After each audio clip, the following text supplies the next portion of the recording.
On today's episode of Anime Afterthought, The God of High School, Episode 4, Marriage and Bonds. Yo, where the fuck is this storyline coming from? Out of the fucking blue? This happens in the first couple seconds of the episode? What the fuck? Okay, so last we left off, our trio is getting ever closer to the finale, the end-all be-all of the sole preliminaries of The God of High School. Mira took out Misan, Daewi took out Sun Shul, and Mori almost died from eating a piece of fucking fruit. But after a miraculously quick recovery, it seems things have changed. Yes, Mori has gone through some kind of metamorphosis, increasing his speed, reflexes, and overall strength, and he's easily able to dispatch the judge. He was set up as punishment for an earlier intervening in a fight. Much to the shock and chagrin of everyone, including Mori himself, he is easily able to take him out with a simple push and a trip. Of course, this sends the judge into a complete fucking rage, and he summons this JoJo-esque stand-type creature, taking on the form of a Joker, and just starts going after the Mori with, the intent to kill. Luckily, the other judges step in, including Mugen, who seems pleasantly surprised at Mori's progression. And this is where we pick up today's episode, and it takes a narrative turn I never saw coming. I don't know if it's because of content, or things have been rearranged or altered, but this literally comes out of left field. Once again, I don't know if we're going to or coming from, but our trio is once again walking. This time, out of the blue, a well-to-do, nicely dressed gentleman with purple hair catches a glimpse of Mira, pulls a Yui, slams on the brake right in front of them, and jumps out of the car and asks her to marry him. I'm like, okay, what the fuck is going on? Did I miss something? Was there an episode 3.5? Was there something I needed to read on Twitter or the fucking Wikipedia? This is quite literally coming out of left field, and it's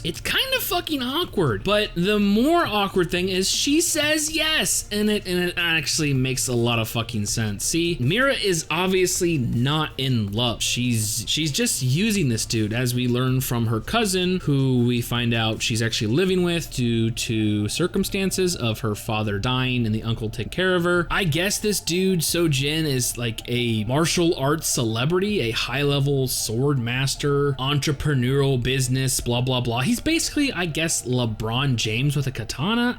I don't know. But she's basically using this dude to keep the Moonlight Sword style alive. He's the successor, I guess, she's been looking for, which is all the more sad when we see flashbacks of her actual, uncle taking care of her, moving in, trying to keep the sword style alive himself, and failing quite miserably, I may put it. But yeah, she has said yes. Now, at this point in the story, Mori is once again eating, or at least trying to eat, decide what the fuck type of burger he wants to eat. This dude's always fucking eating a banana, that forbidden fruit, and he wants to, chow down on some fucking hamburgers. And he just so happens to overhear that this well-to-do celebrity of the martial arts world happens to be marrying a high school girl, and her name is Mira from the God of High School tournament. And this actually doesn't sit well with Mori. It's, kind of upsetting. He goes and he actually confronts her and, even says, you shouldn't be marrying this fucker if you don't love him. Of course, she kicks his ass out of the fucking dojo. He tries to, get some advice or, bring Daewi into this, and he's just too busy with his work. He doesn't want to get involved. He tells Mori Mira is a big girl, she can make her own fucking decisions, and it has nothing to do with us. And it kind of makes sense. I mean, they just fucking met, but at the same time, they've really bonded over their experiences, as we see in a flashback when they were looking for that sword, like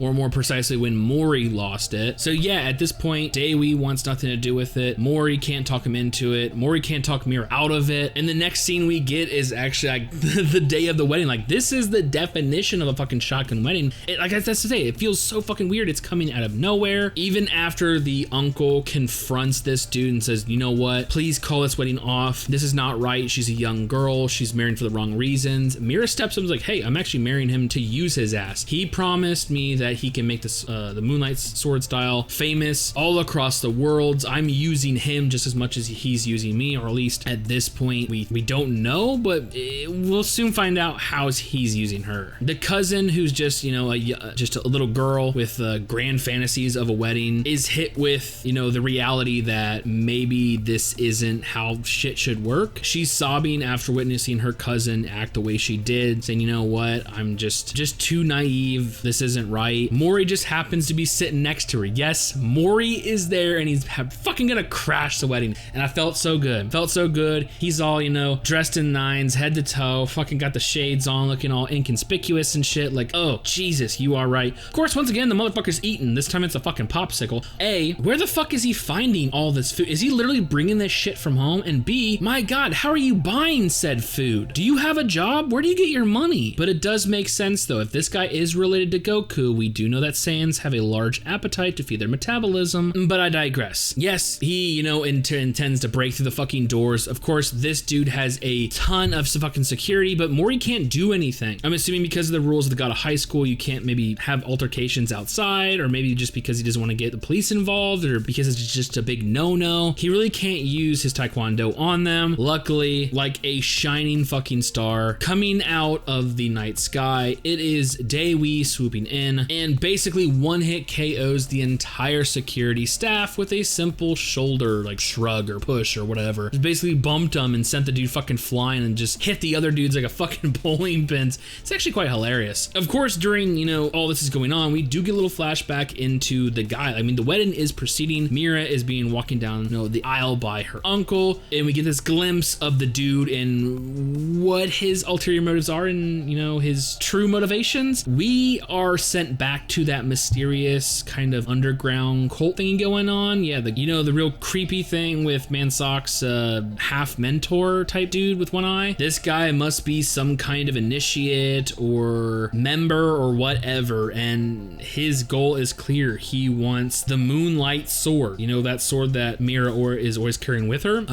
I guess it is special, not just to Mira, but to this guy too. Yeah, so once again, they're basically using each other. It's just Mira doesn't know his actual intentions, while her seems to be just to keep her father's, you know, sword style alive. But luckily though, like I said, Daewi is there backing up Maury. They break through security, lickety split. They're crashing the wedding. The guy is all fucking pissed off and begins to go after him with a real fucking katana. Daewi pulls off this fucking brilliant move and literally catches it in the palm of his fucking hand. My God, that was so fucking badass. And basically he leaves it up to Maury to go up and confront Mira. Like, what the fuck you doing? You don't love this motherfucker. You're strong enough. Look how strong you fucking are. You are the successor of this style. You're powerful enough, you know, to choose your own way, to choose your freedom, to walk your own path. And that's basically what her father's style was about. Using your own techniques to make your way. And this finally hits her like a ton of bricks as we see this revelation in her eyes. I mean, this is after she goes on a full assault against Maury and accidentally hits her uncle in the fucking face. Like, this is not what my brother would wanted. I mean, he would have wanted you to be happy. Like, I'm so sorry, uncle. And then she finally comes to her senses. But of course, the guy's not having it. He's like, fuck this shit. I only wanted the sword. I only wanted the successor. Like, this is just fucking beyond, this is beyond you. And they just, once again, motherfuckers just summoning creatures out of fucking nowhere. This time it's a giant fucking samurai wielding a fucking sword. Doesn't seem as grimacing or as powerful as the Joker we saw the judge pull out. But yeah, these fucking, you know, beings just show up out of fucking nowhere. Luckily though, Mira is back to her senses. She's standing on her own 2 feet and she is woman. Hear her roar as she does this awesome like back of the palm slide up the sword. It looked fucking amazing. I think it was called like monkey arm or something. It's one of her styles of the Moonlight Sword style. It's pretty badass and she's able to take him out. Of course, not before getting gravely fucking injured, right? Like a fucking gut shot right before this move went down, which plays a pretty big role coming up. But yeah, all's well that ends well. I mean, her wedding's over. She's getting closer to her family. She's once again hanging out as part of the trio, but as they're, you know, convening and laughing over the events that went down, it seems that dude was down but not out. Yes, it seems Sungjin was able to complete his mission. He has acquired the Moonlight Sword, but this doesn't upset Mira. Like, she's finally come to the realization that the sword is not her father. The father's soul lives within her. Will she come to regret this because this underground faction seems to have their eyes on the sword? Is this gonna play a pivotal role? I have no fucking clue. I have no clue. I was thrown for the loop in the first 30 fucking seconds of this episode, and I was thrown for a loop in the last 30 seconds of this fucking episode, because after they're done having their nice little chit chat, it seems shit has gone down. Daewi's friend, the one in the hospital that seems to be terminal, it's taken a turn for the worst, and it looks like he's dead. He's dead, and Daewi is not dealing with it at all. You know those assholes that keep bothering him at the cafe he works at? Well, they went a step too far, talking shit once again, and Daewi just, let's just say he ended up with a lot of blood on his fist. Yes, and it wouldn't be the last time. As we see the next day, it's time for him and Mira to have their bout. Mori is once again running late. Motherfucker needs to buy a watch, or at least, you know, that HP band he has now embedded in him or some shit. Put a fucking clock on that motherfucker. He comes rushing to the ring, and we see the battle between Mira and Daewi already underway, and it's gruesome. He literally lands an attack right where Sojin was able to get a nice cut on her, opens it back up, blood goes flying everywhere, but he doesn't stop. He goes in and starts attacking her, so much so that the announcer dude has to fucking step in. Dude, you fucking won, leave her alone. And we just see Mira on the ground, blood everywhere. She looks battered, beaten, and bruised, and it's fucking, it's a very weird sight, going from such a happy, jovial point as these three are walking home from saving Mira's life, basically, making that very, very, very wrong decision, to the aftermath of this bludgeoning that just took place. And Mori's just kind of in awe. He's shocked of what he just fucking witnessed, trying to confront Daewi as he walks out, and he only responds with, I'll see you in the finals. Like, fuck me. Today's episode really was a fucking roller coaster. We went like just a narrative 180 compared to how this story was building up, with unveiling the fact that Mira's gonna get fucking married, to this whole kind of backstory into her character, learning about, you know, the underground faction has their hands in a lot of different pies, and this guy is not too fucking good. Mori and Daewi stepping up to help her, and then doing another 180 when Daewi unleashes his frustrations of, you know, losing his friend on Mira, someone he just fucking saved. Like, my god, my head is quite literally spinning at this point. But yeah, where do we go from here? I have no clue. If you would have asked me last week where do we go from here, I would have said, you know what, I want to see some good fights, we're gonna see some awesome shit, not a marriage and a death. And that may be the title of today's episode. Like, holy shit. All I can say is the look on Mori's face is that of anger and frustration, and maybe a little bit of confusion, but mostly anger, wrath. I'm assuming that his next fight may be over quickly so he can get on to Daewi. And like I said, I knew they were gonna get into the final. I fucking called it. Obviously, I'm not gonna put money on it. You know who I'm talking to. But yeah, I mean,